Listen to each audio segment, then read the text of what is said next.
Positive intrinsic multiple expansion can come from a few things. First of all, many GPs claim to capture deals with relatively good valuations. This would mean that they find ways to pay a bit less for certain amounts of revenue or EBITDA compared to their peers. If this is true, it should show up as a pattern of positive intrinsic multiple expansion in the value creation models. While this pattern will be less likely for acquisitions that involve top-tier sell-side bankers who run broad auctions, GPs might have a shot at capturing it when there's limited auctions, busted processes, directly sourced non-intermediated deals, or when sellers are in distress.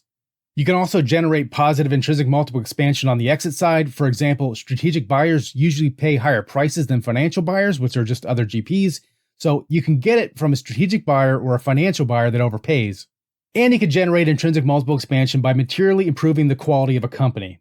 Note that this does not just mean increasing revenue or EBITDA. Most of that equity value creation will show up in the EBITDA growth value driver or the revenue growth value driver.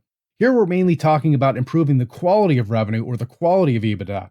This can come from reducing volatility in the numbers, improving the rate of growth, or mitigating perceived risks that may come from customer concentration or regulatory issues. The main idea here is that a GP can make a company's EBITDA or revenue streams more valuable. This is often done by changing the mix of products or services that they offer, or changing the company's exposure to various markets or customer segments.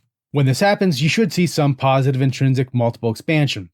Negative intrinsic multiple expansion is basically the opposite. You get it if a GP overpays for a business, oversees a material deterioration in the quality of the company, and is unable to position it for sale to a broad universe of potential buyers.